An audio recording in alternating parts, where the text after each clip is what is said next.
Assalamualaikum warahmatullahi wabarakatuh. Perkenalkan, nama saya Tamara Trasilia dari kelas MB1A.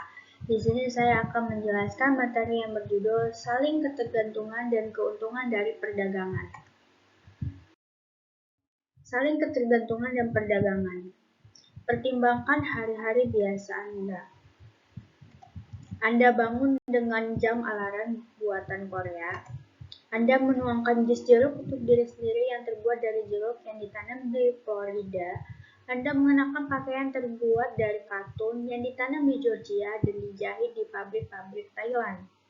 Anda menonton siaran berita pagi dari New York di TV buatan Jepang.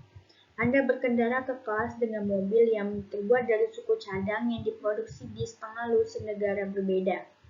Dan kamu belum bangun lebih dari 2 jam. Saling ketergantungan dan perdagangan. Ingat, ekonomi adalah studi tentang bagaimana masyarakat memproduksi dan mendistribusikan barang dalam upaya untuk memenuhi keinginan dan kebutuhan anggotanya. Bagaimana kita memuaskan keinginan dan kebutuhan kita dalam ekonomi global?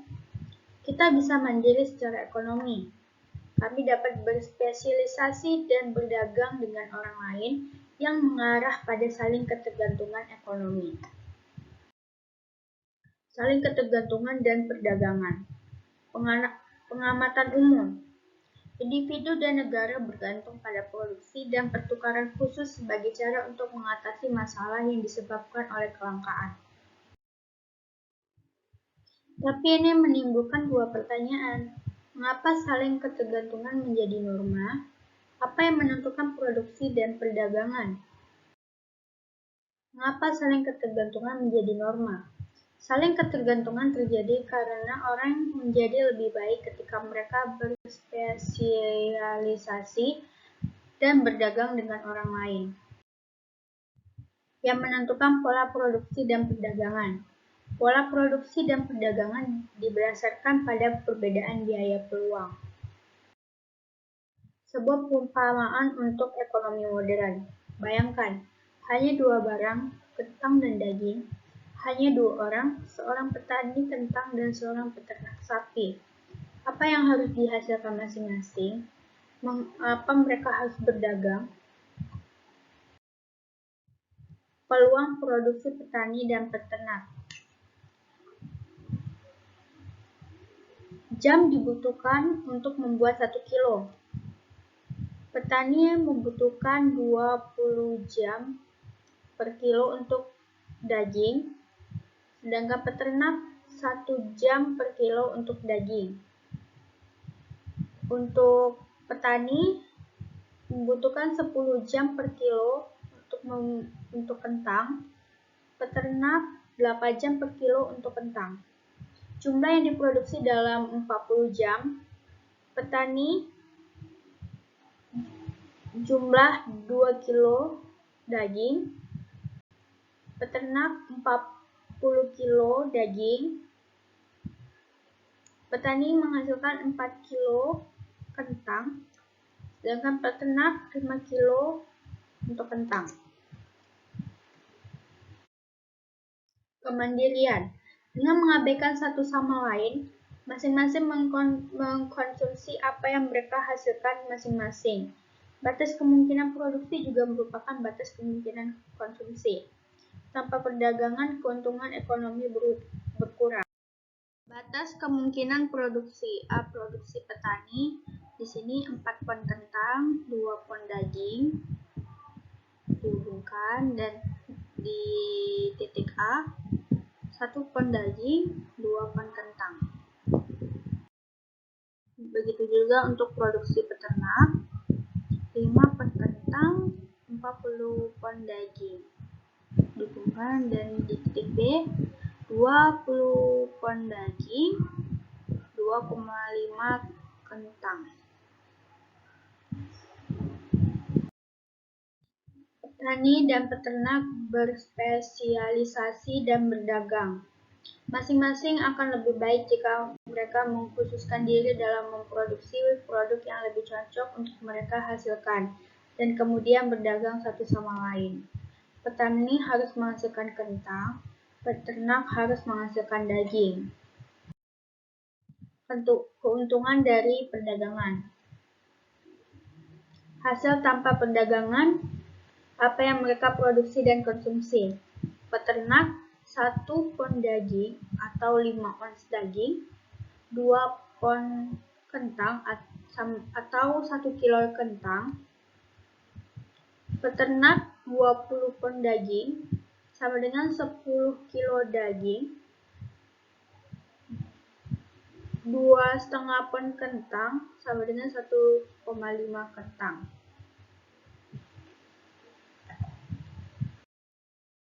Spesialisasi dan perdagangan. Setelah beberapa tahun makan kombinasi B, peternak mendapat ide dan pergi untuk berbicara dengan petani. Petani, teman saya, apakah saya punya kesepakatan untuk Anda? Saya tahu bagaimana meningkatnya hidup untuk kita berdua. Saya pikir Anda harus berhenti memproduksi daging sama sekali dan mencurahkan seluruh waktu Anda untuk menanam kentang. Menurut perhitungan saya, jika Anda bekerja 40 jam seminggu menanam kentang, Anda akan menghasilkan 4 kilo kentang. Jika Anda memberi saya 1 kilo dari 4 kilo itu, saya akan memberi Anda 3 kilo daging sebagai imbalannya. Pada akhirnya Anda akan makan 3 kilo kentang dan 3 kilo daging setiap hari, bukan 2 kilo kentang dan 1 kilo daging yang sekarang Anda dapatkan. Jika Anda mengikuti rencana saya, Anda akan memiliki lebih banyak makanan. Petani, terdengar skeptis. Itu sepertinya kesepakatan yang bagus untukku, tapi saya tidak mengerti mengapa Anda menawarkannya jika kesepakatan itu sangat baik untuk saya. Itu tidak baik untuk Anda juga. Oh, tapi itu, misalkan saya menghabiskan 24 jam sehari memelihara ternak dan 16 jam menanam kentang.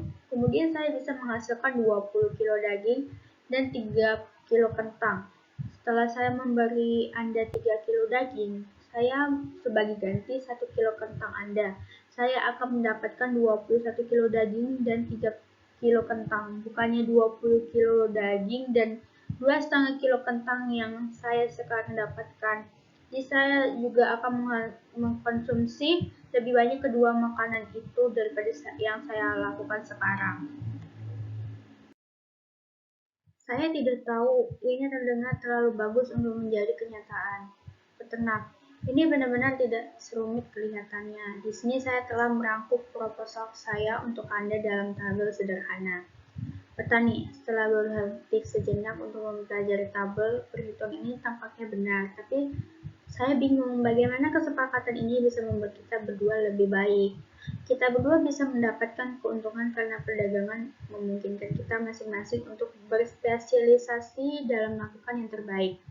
Anda akan menghabiskan lebih banyak waktu untuk menanam kentang dan lebih sedikit waktu untuk memelihara ternak. Saya akan menghabiskan lebih banyak waktu memelihara ternak dan lebih sedikit waktu menanam kentang. Sebagai hasil dari spesialisasi dan perdagangan, masing-masing kita dapat mengkonsumsi lebih banyak daging dan lebih banyak kentang tanpa bekerja lebih lama.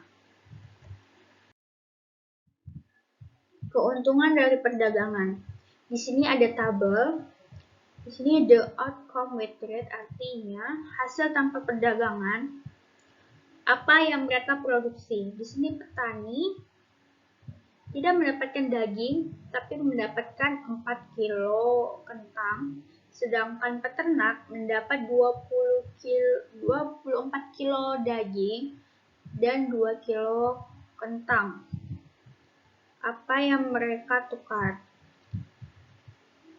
Mendapatkan 3 kilo daging untuk 1 kilo kentang. Memberi 3 kilo daging untuk 1 kilo kentang.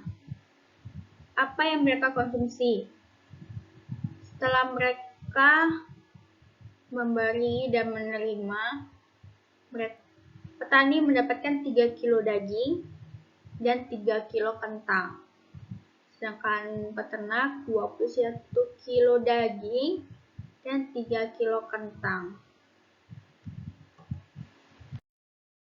Perdagangan memperluas rangkaian kemungkinan konsumsi. A. Bagaimana perdagangan meningkatkan konsumsi petani. Di sini ada titik A bintang menunjukkan 3 pon kentang dan 3 pon daging.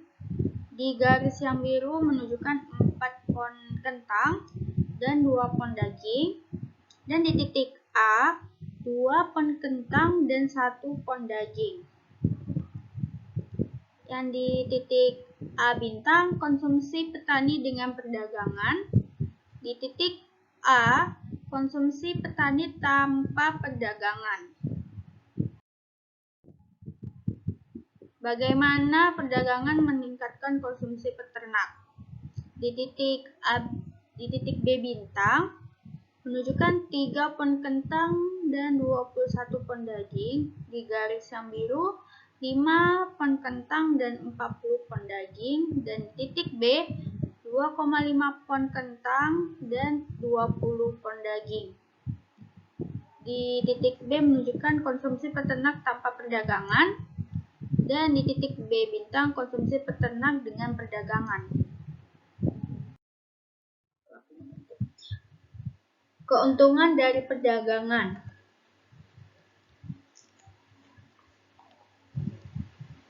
Keuntungan dari perdagangan, peningkatan konsumsi. Di sini petani 2 pon daging sama dengan 1 kilo daging dan 1 pon kentang sama dengan 5 ons kentang.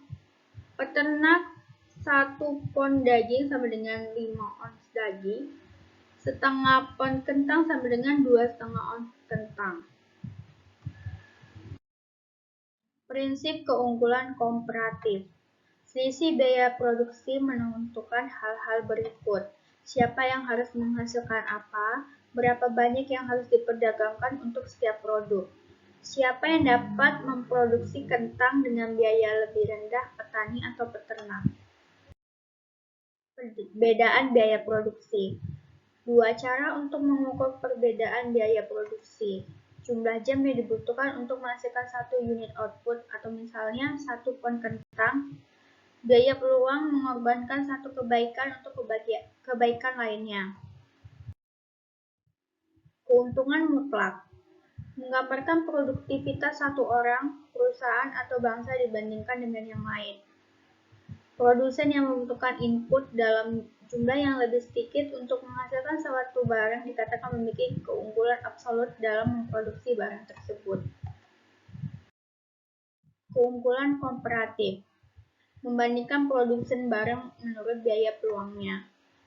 Produsen yang memiliki biaya peluang yang lebih kecil untuk memproduksi suatu barang dikatakan memiliki keunggulan komparatif dalam memproduksi barang tersebut.